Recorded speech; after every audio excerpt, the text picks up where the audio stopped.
দেখো, আজ আমরা শিখব অ্যাডজুগেট বা অ্যাডজয়েন্ট এবং অনন্যক নির্ণায়ক।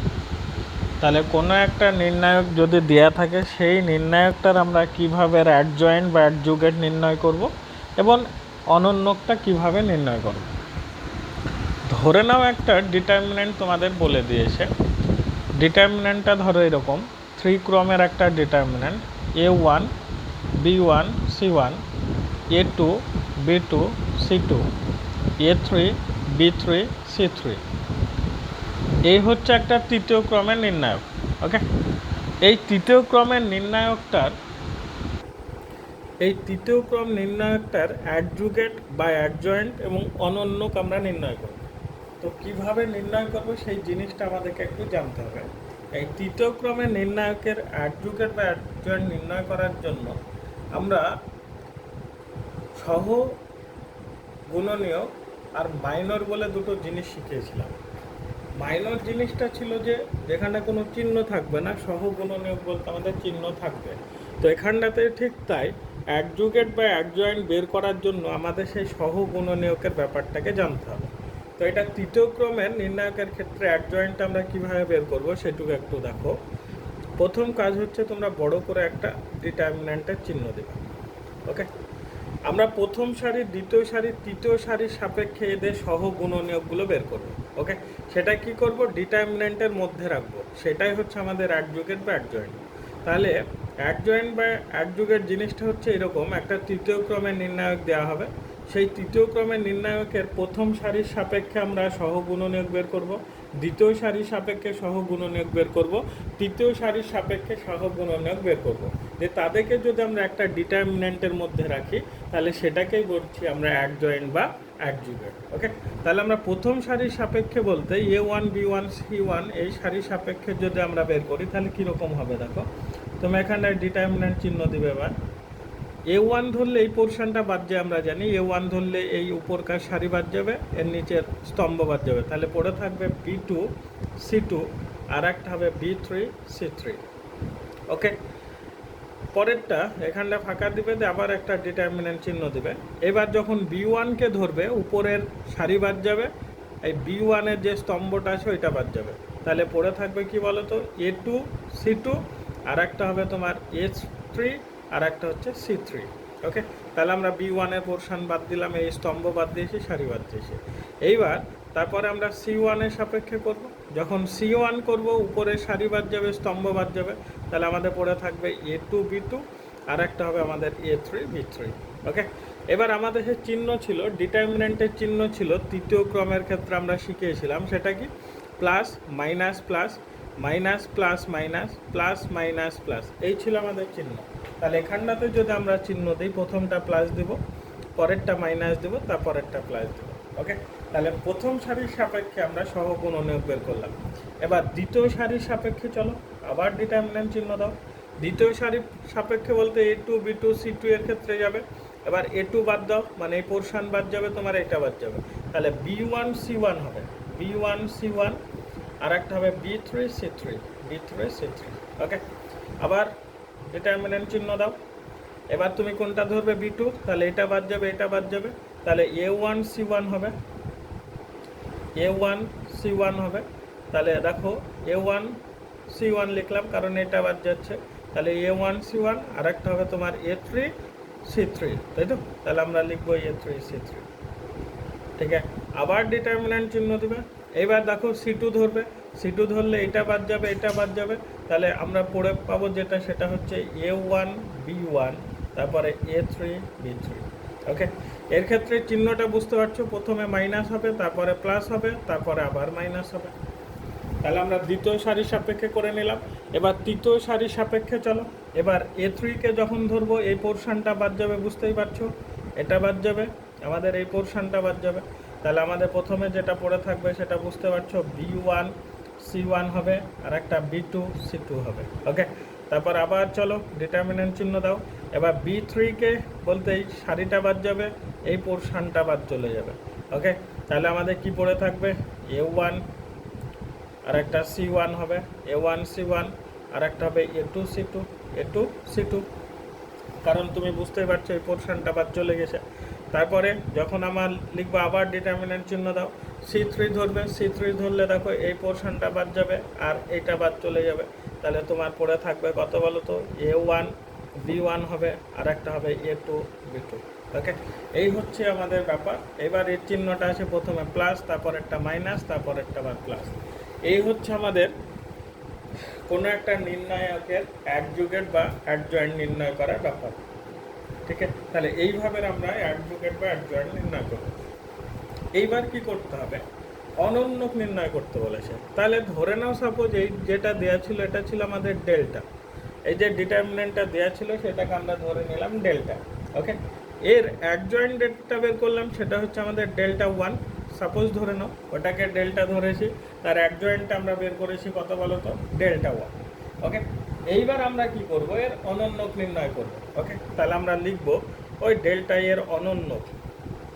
তাহলে আমরা এখানটাতে লিখব যে ডেল্টা নির্ণায়কের, এটা ধরে নাও ডেল্টা নির্ণায়কের, ডেল্টা নির্ণায়কের অনন্যক। তাহলে আমরা লিখব অনন্যক নির্ণায়ক, নির্ণায়ক হলো। ঠিক আছে, তুমি যদি ভাবো কিছু একটা ধরে নেব, ধরে নিতে পারো, না ধরলেও কোনো প্রবলেম নেই।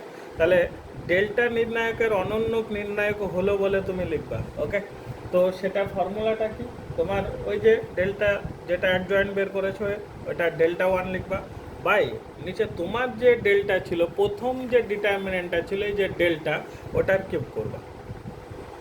ঠিক আছে, তাহলে আমাদের কাজ কি, এখানটা থেকে আবার তোমাকে কাজ করতে হবে, যে ডেল্টা বের করতে হবে, সেই ডেল্টা দিয়ে কি করতে হবে, তোমার যে অ্যাডজুগেট হলো সেই অ্যাডজুগেটটাকে ভাগ করে দেবে।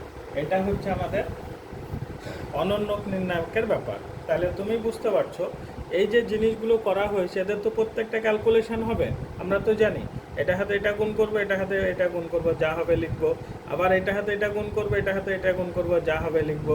ঠিক একই রকমভাবে এটা হাতে গুণ করবো, এটা হাতে গুণ করবো, এরকম করে আমরা সব মানগুলো কিন্তু বের করব। মানগুলো বের করার পরে যেটা হবে সেটা অ্যাডজয়েন্ট বের করা হলো। এইবার ওর যখন আমরা অনন্যক নির্ণয় করব, ওই যেটা অ্যাডজয়েন্ট হলো তাকে আমরা কি করব, ডেল্টা কিউ দিয়ে ভাগ করব। ডেল্টা কিউ বলতে তোমাকে যে ডিটারমিনেন্টটা দিবে তুমি সেই ডিটারমিনেন্টের মান বের করবা। এবার ধরো ডিটারমিনেন্টের মান বের করে দেখা যাচ্ছে 4 হলো সাপোজ, তাহলে এখানেতে তুমি কি লিখবে, 4-এর কিউ। ওকে, এইভাবে তোমরা এই অঙ্কগুলো করবে। তাহলে অ্যাডজয়েন্ট বা এর অঙ্ক দেওয়া আছে, তোমরা একটা অঙ্কগুলো দেখে নিবা, কারণ আগের দিনে অঙ্ক সব দেওয়া ছিল, সেই অঙ্কগুলো দেখে নেবা, তাহলে এই জিনিসটাকে আরও একটু ক্লিয়ার তোমরা ধারণা পাবে। ওকে, তাহলে এটা একটা আমাদের থিওরি ছিল, সেটা একটা করলাম। এবার নেক্সট আমরা ত্রিভুজের ক্ষেত্রফল শিখেছিলাম। ওকে, যেটা ক্লাস 11-এ এরকম করে 3টে স্থানাঙ্ক দেওয়া থাকে, আমরা জানি একটা ত্রিভুজ যেটাকে ABC ধরে নিলাম। এই ত্রিভুজটা ধরো x1 y1 এর স্থানাঙ্ক, এটা ধরো x2 y2, আর একটা ধরো আমাদের x3 y3। এরকম করে ABC হচ্ছে একটা ত্রিভুজ। সেই ত্রিভুজের 3টে স্থানাঙ্ক বলে দিয়েছে, সেই স্থানাঙ্কটা একটাকে আমরা x1 y1, আর একটা x2 y2, আর একটা x3 y3, এরকম করে আমরা ধরে নিলাম।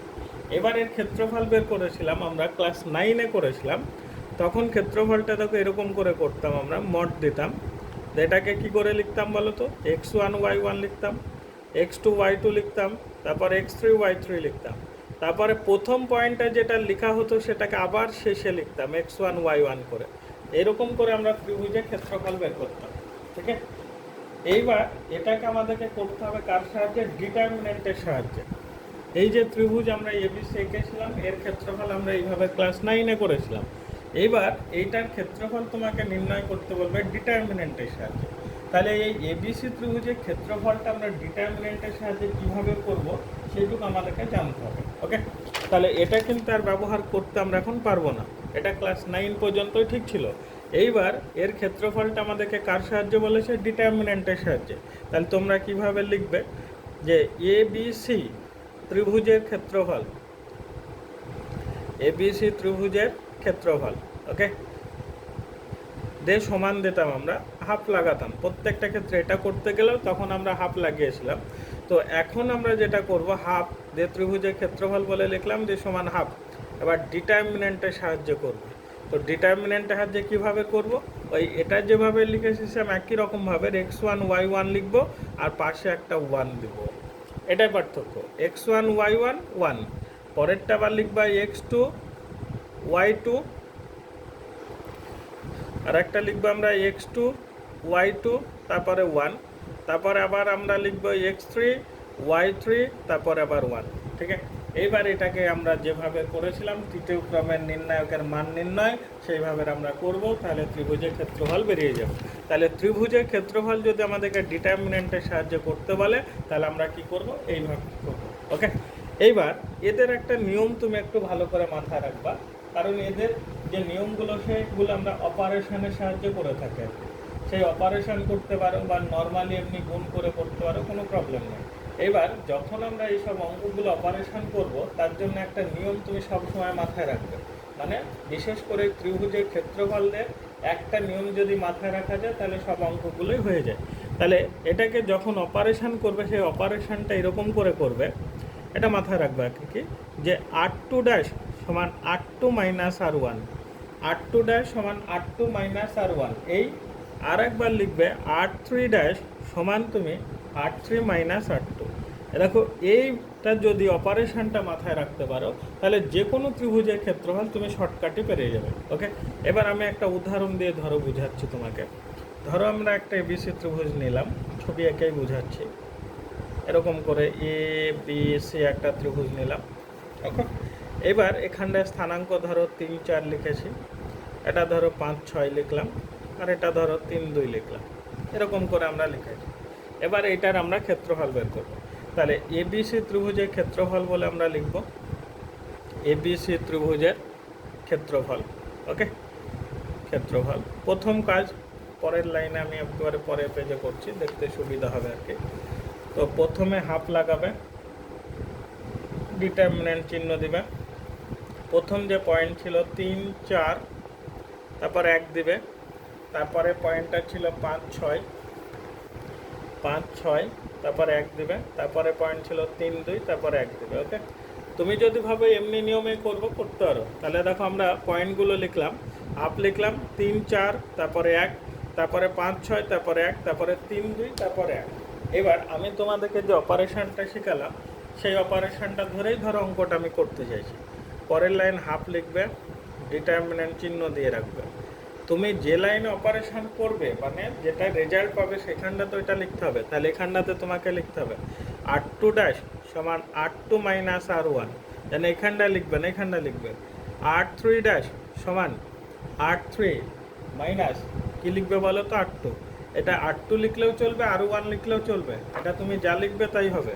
এটা r3 ড্যাশ সমান r3 মাইনাস r2 লিখলেও চলবে, আবার r1 লিখলেও চলবে। এবার দেখো, তাহলে তুমি দ্বিতীয় সারিটাকে চেঞ্জ করছো আর তৃতীয় সারি চেঞ্জ করছো, প্রথম সারি কিছু করোনি, তাই প্রথম সারি যা আসে লিখবে 3 4 1, প্রথম সারি যা আসে লিখবে। ওকে, এবার দ্বিতীয় সারি চেঞ্জ হবে r2 মাইনাস r1, বলতে এইটা মাইনাস এইটা, 5 থেকে 3 বাদ দিলে কত হয় 2, 6 থেকে 4 বাদ দিলে কত 2, এ দেখো 1 থেকে 1 বাদ দিলে কত 0, কথা ঢুকছে কি দেখো।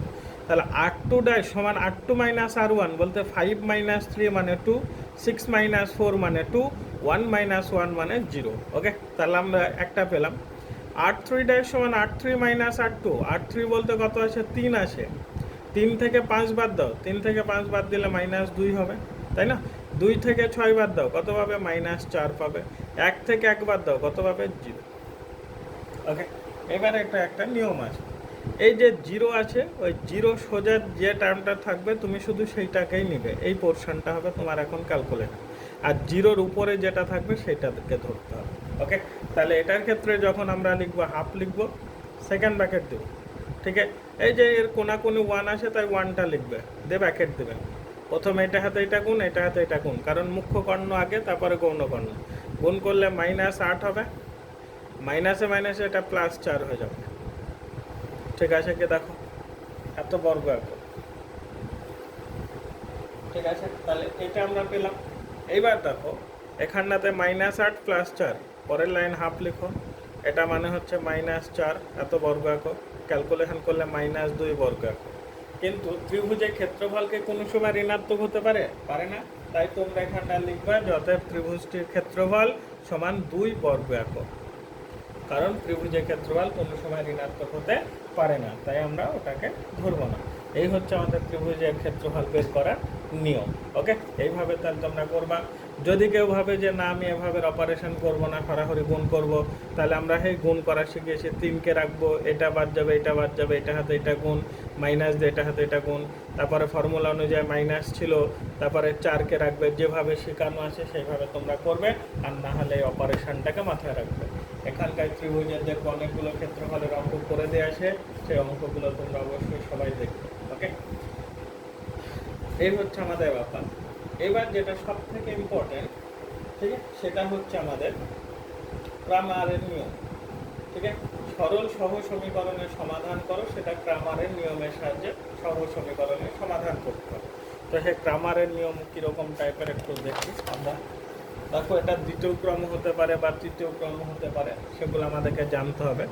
তো ক্রামারের নিয়মের সাহায্যে কীভাবে করব, প্রথম একটা আমি ধরো সমীকরণ লিখছি a1x প্লাস b1y সমান ধরো k1। ঠিক আছে, আর একটা ধরো দেওয়া আছে তোমার a2x প্লাস b2y প্লাস ধরো k2। ঠিক আছে, এরকম করে ধরো দুটো সহজ সমীকরণ থাকতে পারে বা 3টে সহজ সমীকরণ থাকতে পারে, এর বেশি থাকবে না আর কি, 2 বা 3টে এরকম থাকতে পারে। তো এদের আমরা কিভাবে সমাধান করব সেই জিনিসগুলো আমাদেরকে একটু করে জানতে হবে। তার সাহায্যে করতে হবে সহজ সমীকরণ বলতে আমরা তো জানি এক্স ওয়াই এরকম সমীকরণ থাকলে সেগুলোকে সহজ সমীকরণ বলি আর কি। তো এগুলো তো আমরা ছোটোবেলায় দেখবে রৈখিক সহজ সমীকরণ বলে একটা চ্যাপ্টার ক্লাস 9-এ করেছিলাম। সেক্ষেত্রে আমরা অপনয়ন, বজ্রগুণন, তুলনামূলক পরিবর্তন এসব পদ্ধতিতে করেছিলাম। এখন কিন্তু এগুলোকে করতে হবে আমাদেরকে ক্রামারের পদ্ধতি। এই পদ্ধতিটাকে বলছি ক্রামারের পদ্ধতি বা ক্রামারের নিয়ম। এবার এটা কিভাবে করব সেটুকু আমাদেরকে একটু জানতে হবে। প্রথম কাজ হচ্ছে আমাদেরকে একটা ডিটারমিনেন্ট তৈরি করতে হবে। সেই ডিটারমিনেন্টটা তৈরি হবে কিভাবে, এক্স আর ওয়াইয়ের সহগ নিয়ে যেটা তৈরি হচ্ছে সেটাকে বলছি আমরা ডেল্টা। তাহলে প্রথম কাজ হচ্ছে ডেল্টা তৈরি করবা। সেই ডেল্টাটা তৈরি হবে এক্স আর ওয়াইয়ের সহগ নিয়ে। তাহলে প্রথমে a1 হবে, b1 হবে, তারপরে a2 হবে, তারপরেরটা b2 হবে। ওকে, এই যে ডেল্টা আমি বের করলাম, এই ডেল্টার মানটা অবশ্যই নট ইকাল টু 0 হতে হবে। কী হতে হবে? নট ইকাল টু 0 হতে হবে। যদি নট ইকাল টু 0 হয় তবেই তুমি ক্রামারের পদ্ধতিতে সমাধান করে এক্স আর ওয়াইয়ের মান বের করতে হবে। এর জন্য 3-4টে শর্ত আছে, সেগুলো আমরা শিখবো আর কি। তো এই যে ক্রামারের নিয়মে প্রথমে এক্স আর ওয়াইয়ের সহগ দিয়ে কার মান বের করবা, ডেল্টা। ওকে, তারপরে কাজ হচ্ছে যেহেতু এখানটাতে এক্স আর ওয়াই আছে, দুটো চল আছে, তার মানে তোমার দুটো ডিটারমিনেন্ট তৈরি করতে হবে। প্রথমে ডেল্টা, তারপরে তোমাকে যেটা তৈরি করতে হবে সেটা হচ্ছে ডেল্টা ওয়ান। তো সেই ডেল্টা ওয়ানটা কীভাবে করবে, তার জন্য ডিটারমিনেন্ট দেবে। ডেল্টা ওয়ানটা যখন তৈরি করবে তখন এখানটাতে এক্সের কোনো টার্ম থাকবে না। ডেল্টা ওয়ান যখন আমরা তৈরি করব তখন সেখানটাতে এক্সের কোনো টার্ম থাকবে না। তাহলে ওই এক্সের জায়গায় কী টার্ম থাকবে, এই যে ধ্রুবক পদ যেগুলো আছে সেইগুলো আসবে। তাহলে ধ্রুবক পদ বলতে প্রথমে k1, তারপরে কত হবে k2। ওকে, আর কি পড়ে থাকবে, ওই যে তোমার ওয়াইয়ের সহগ, একটা হচ্ছে b1 আর একটা হচ্ছে b2। ঠিক আছে, এই যে ডেল্টা ওয়ান কিছু একটা তুমি ধরো মান পেতে পারো আর কি, তার মানে এখানটাতে কিছু একটা মান হলো। তারপরে তোমাকে বের করতে হবে ডেল্টা টু। ঠিক আছে, যখন ডেল্টা টু বের করবে তখন কিন্তু এক্সের পোর্শন থাকবে কিন্তু ওয়াইয়ের পোর্শন থাকবে না। তাহলে এক্সের পোর্শনে তুমি a1 লিখবে, আর কি লিখবে বলো তো, a2 লিখবে। ঠিক আছে কি, দেখো এইবার ডেল্টা টু করলে ওয়াইয়ের সহগটা থাকবে না, তখন কি হবে, এটা k1 আর একটা হবে তোমার k2। ঠিক আছে, এখানটা থেকে তুমি ডেল্টা টু এর একটা মান পেয়ে যাবে। তাহলে দেখো এক্স আর ওয়াই যদি এরকম করে দুটো সহ সমীকরণ থাকে, তাহলে তোমার প্রথম অবস্থায় ডেল্টা বের করবা। আর ডেল্টা বের করার নিয়ম আমি বলে দিলাম, এক্স আর ওয়াইয়ের সহগ নিয়ে যেটা তৈরি হবে সেটা ডেল্টা। আর ডেল্টা ওয়ানটা আমরা কি করলাম, যখন ডেল্টা ওয়ান বের করব তখন এক্সের কোনো টার্ম থাকবে না, ওইখানটাতে আমরা ধ্রুবক পদ বলতে k1 আর k2 লিখব। আর ওয়াইয়ের সহগ কিন্তু থাকবে, সেটা b1 b2 লিখব। একই রকমভাবে যখন ডেল্টা টু বের করব তখন এক্সের মানগুলো থাকবে, ওয়াইয়ের মান থাকবে না, ওইখানটাতে k1 k2 তুমি লিখে দেবে। ওকে, এইবার আমাদের এখানে এক্স আছে তাই এক্স লিখবে। এক্স সমান বের করার নিয়ম হবে তোমার ডেল্টা ওয়ান বাই ডেল্টা। মানে ডেল্টা ওয়ানকে ডেল্টা দিয়ে ভাগ করলে তুমি এক্স পাবে। একই রকমভাবে ওয়াই যখন বের করবে তখন সেটা হবে ডেল্টা টু বাই ডেল্টা। এইভাবে এক্স আর ওয়াইয়ের মান বের করবে। কোন পদ্ধতিতে? ক্রামারের পদ্ধতিতে। ঠিক আছে, এইভাবে তোমরা অঙ্কগুলোকে করবে। এটা হচ্ছে দুটো চল। যদি সেটা তিনটে চল থাকে, যে তিনটে সহ সমীকরণ ধরো সাপোজ বলে দিয়েছে, কি কি হতে পারে সেটা ধরো a one x plus b one y plus c one z, এটা is equal to k one. পরেরটা ধরো a two x plus b two y plus ধরো সি টু জেড, এটা is equal to k two. আর একটা ধরো a three x plus b three y plus c three z, এটা is equal to ধরো k three. এটা তিনটে সহ সমীকরণ দেওয়া আছে। এইবার এখানটা থেকে তোমাকে ক্রামারের নিয়মের সাহায্যে ধরো এক্স ওয়াই জেড এর মান বের করতে হবে। তাহলে প্রথম কাজ, ক্রামারের নিয়ম করতে গেলে প্রথমে ডেল্টা তৈরি করতে হবে। তাহলে এখানটা ডেল্টা লিখবে। তাহলে ডেল্টা বলতে প্রথম ডিটারমিনেন্ট তৈরি হবে কি নিয়ে বলেছি? এক্স ওয়াই আর জেড এর সহগ নিয়ে। আগে ছিল দুটো চল ছিল, এখন তিনটে চল আছে। ঠিক আছে, তাহলে এর ক্ষেত্রে যদি আমরা করি তাহলে কি করবে? প্রথমে a one b one c one লিখবে, তারপরে হবে তোমার a two b two c two, তারপরে হবে এ থ্রি বি থ্রি, তারপরে হচ্ছে সি থ্রি।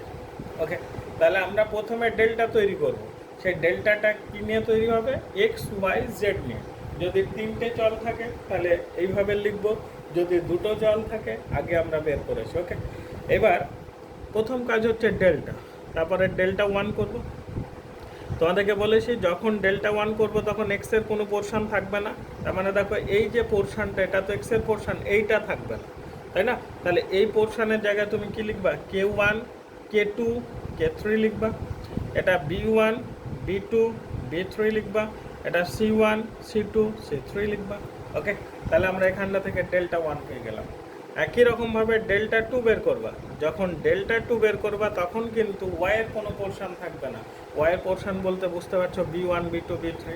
তাহলে ওখানটাতে কে ওয়ান কে টু কে থ্রি লিখে দেবা। তাহলে এ ওয়ান থাকবে, এবার a one a two a three থাকবে। এখানটাতে কে ওয়ান লিখবে, এটা কে টু লিখবে, এটা কে থ্রি লিখবে, আর এটা C one C two C three কিন্তু হবে। ওকে, তাহলে ডেল্টা টু বের করলাম। তাহলে ডেল্টা টু বের করার অর্থ হচ্ছে ওয়াইয়ের পোর্শন কিন্তু থাকবে না। একই রকমভাবে তুমি ডেল্টা থ্রি বের করো। যখন ডেল্টা থ্রি বের করবে তখন কি বলো তো? এক্স ওয়াইয়ের সহগ থাকবে কিন্তু জেড এর সহগ থাকবে না। তাহলে এটা a one a two a three থাকবে, b one B two B three থাকবে, আর সি ওয়ানগুলোর জায়গা হবে কে ওয়ান কে টু কে থ্রি। মাথায় ঢুকেছে কেনা? তাহলে আমরা ডেল্টা বের করব, ডেল্টা ওয়ান করব, ডেল্টা টু করব, ডেল্টা থ্রি বের করব। যখন আমাদের বের করা হয়ে যাবে তখন তুমি এক্স ইজিক্যাল টু লিখবা delta one by delta, Y সমান তুমি লিখবা delta two by delta, Z সমান তুমি লিখবা ডেল্টা থ্রি বাই ডেল্টা। এখানটা থেকে আমরা এক্স ওয়াই জেড এর মান বের করব। এরকম করে তিনটি সহ সমীকরণ যদি থাকে আর ক্রামারের পদ্ধতিতে যদি আমাদেরকে সমাধান করতে বলে তাহলে আমরা এইভাবেই সমাধান করব। ওকে, অঙ্কগুলো তোমরা অবশ্যই সবাই দেখে নেবা একটু করে। আর একটা বলি শোনো, অনেক সময় দেখা যাবে ধরো এখানটাতে বি টু ওয়াই আছে, বি টু এর কোনো টার্ম ধরো অঙ্কের মধ্যে নেই, এখানে বি টু ওয়াই নেই। তার মানে তুমি যখন এই বি টু এখানটাতে লিখছো ওখানটাতে জিরো লিখবা। যদি কোনো টার্ম যদি না থাকে তাহলে সেখানটাতে তুমি কত লিখবা? জিরো লিখবা। ওকে, তাহলে এরকম টাইপের তোমরা অঙ্কগুলোকে অবশ্যই করবা। ঠিক আছে, ধরে নাও সাপোজ একটা অঙ্ক আমি বোঝাচ্ছি, দেখো অঙ্কটা ধরে এরকম টাইপের দিয়ে আছে। অঙ্কটা কি আছে দেখো, দেখা যাচ্ছে 3x plus Y plus Z সমান 10 আছে, এটা একটা আছে। পরেরটা ধরো দেওয়া আছে X plus Y minus Z সমান ধরো 0 আছে। আর একটা আছে 5x মাইনাস 9y সমান ধরো 1 আছে। ঠিক আছে, এরকম করে দেওয়া আছে। তাহলে এখানটাতে তিনটে চল আছে, তার মানে এদের যদি আমরা এক্স ওয়াই জেড এর মান বের করি তাহলে কীভাবে করবো? প্রথম কাজ হচ্ছে আমরা এখানটা ডেল্টা লিখব, সমান দেবো, দেন ডিটারমিনেন্ট চিহ্ন দেবো। ডেল্টা বলতে এক্স ওয়াই জেড এর সহগ, এখানটা এক্স এর সহগ 3 আছে, ওয়াইটা 1 আছে, জেডটা 1 আছে। এখানটা এক্স এর সহগ 1 আছে, ওয়াই এর সহগ 1 আছে, জেড এর সহগ দেখো -1 আছে, কারণ জেড এর আগে মাইনাস আছে, এটা মাথায় রাখো। এখানটাতে দেখো এক্স এর সহগ 5 আছে, ওয়াই এর সহগ দেখো -9 আছে, কিন্তু দেখো এখানটাতে জেড এর কোনো টার্ম আছে নেই, তার মানে এখানটাতে 0 লিখে দিই। কি বললাম, বুঝে গেছে? তাহলে যে ডিটারমিনেন্টটা তৈরি হয়ে গেল এখানটাতে, সেটা তুমি বুঝতে পারছো 3 1 1 হলো, কারণ এ দেখো 3 ওয়াই এর 1 জেড এরও 1, পরেরটা দেখো এক্স এর 1 আছে, ওয়াই এরও 1 আছে, জেড এর -1 আছে, তারপরেরটা দেখো 5 -9 0। ওকে, এটা হচ্ছে আমাদের ডেল্টা। এবার এখানটা থেকে যদি আমরা এর মান বের করি বা ক্যালকুলেশন করি, ধরে নাও সেটা -46 হয়েছে। ওকে, একই রকমভাবে আমরা ডেল্টা 1 বের করব। যখন ডেল্টা 1 বের করব তখন বলেছি এক্স এর কোনো টার্ম থাকবে না, তাহলে এক্স এর জায়গায় ধ্রুবক পদগুলো হবে, বলতে কত হবে, 10 হবে, তারপরে 0 হবে, দেখো 0 আছে, তারপরে 1 হবে, কিন্তু এগুলো থাকবে 1 1 -9, এটা 1 -1 0।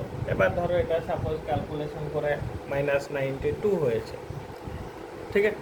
পরে ধরো ডেল্টা 2 যখন করবে তখন তুমি বুঝতে পারছো এক্স এর পোর্শন থাকবে কিন্তু ওয়াই এর পোর্শন থাকবে না, তাহলে 3 1 5 এটা থাকবে। আর এই যে ওয়াই এর পোর্শনের ওখানটাতে কনস্ট্যান্টটা হয়ে যাবে, 10 হবে, 0 হবে, 1 হবে, আর এটা 1 -1 0 এটা হবে। এটা ক্যালকুলেশন করে ডেল্টা 2 ইজিক্যাল টু ধরো -46 হবে। ওকে, একই রকমভাবে তুমি ডেল্টা 3 বের করবে, তখন ওই জেডের পোর্শন থাকবে না কিন্তু এক্স থাকবে, 3 1 5 হবে, তারপর একটা 1 1 -9 হবে, তারপর একটা হবে 10 0 1 হবে, তাই না? এটা ক্যালকুলেশন করে সাপোজ ধরে নাও -138 হলো। তাহলে দেখো আমরা ডেল্টা পেয়েছি, ডেল্টা 1 পেয়েছি, ডেল্টা 2 পেয়েছি, ডেল্টা 3 পেয়েছি। এবার এখানটা থেকে শিখিয়েছি এক্স ইজিক্যাল to delta 1 by delta. Delta 1 বলতে হচ্ছে তোমার -92, আর এটা হচ্ছে -46, ক্যালকুলেশন করলে তোমার কত হবে, 2। ওয়াই ইজিক্যাল টু ডেল্টা 2 বাই ডেল্টা লিখবে, ডেল্টা 2 -46 বাই নিচে আছে -46, ক্যালকুলেশন করলে 1। জেড ইজিক্যাল টু তুমি লিখবে delta 3 by delta -138 by -46, calculation করলে তুমি পাবে 3। তাহলে এক্স এর মান 2 পেলে, ওয়াই এর মান 1 পেলে, আর জেড এর মান কত পেলে, 3 পেলে। এইভাবে এই অঙ্কগুলো গ্রামারের নিয়মগুলো অবশ্যই করবা। এইবার তোমাদেরকে আমি শর্ত বললাম, যখন গ্রামারের মানটা আমরা নির্ণয় করতে গেলাম তখন ডেল্টা যে সবসময়তেই নট ইকুয়াল টু 0 হবে, নাও হতে পারে, তাহলে তার জন্য তোমাদেরকে কিছু শর্ত একটু মুখস্থ রাখতে হবে, সেগুলো আমি বলছি, ঠিক আছে? ধরে নাও 1 নম্বর আমি বলছি, ডেল্টা নট ইকুয়াল টু 0 হয়েছে, ডেল্টা নট ইকুয়াল টু 0, কিন্তু 1 2 3 যেগুলো আমরা করলাম ডেল্টা 1 ডেল্টা 2 ডেল্টা 3, 1 2 3 সহ সমীকরণগুলো সংজ্ঞাত আকারে সমীকরণ বলা হয়, ঠিক আছে? কখন, যদি এদের একক সমাধান থাকবে, যদি ডেল্টা নট ইকুয়াল টু 0 হয়। যদি ডেল্টা নট ইকুয়াল টু 0 হয় আর ওই যে টার্মগুলো তৈরি করলাম আমরা ডেল্টা 1 ডেল্টা 2 ডেল্টা 3, ওটার মধ্যে যদি আমরা মান পাই তাহলে সেটা কি একক সমাধান থাকবে। 2, যদি ডেল্টা সমান 0 হলো, আবার ধরো ডেল্টা 1 সমানও 0 হলো, আবার ডেল্টা 2 সমানও 0 হলো, আবার ডেল্টা 3 সমানও 0 হলো, তাই হচ্ছে 4টে পোর্শনে যদি তোমার 0 হয়, ডেল্টা 0 হয়েছে, ডেল্টা 1 0 হয়েছে, ডেল্টা 2 0 হয়েছে, আবার ডেল্টা 3ও 0 হয়েছে, সবগুলোই যদি 0 হয় তাহলে বলবা যে সমীকরণ 3টির অসংখ্য সমাধান থাকবে। এটা কি হবে বলো তো, অসংখ্য সমাধান থাকবে, অসংখ্য সমাধান থাকবে।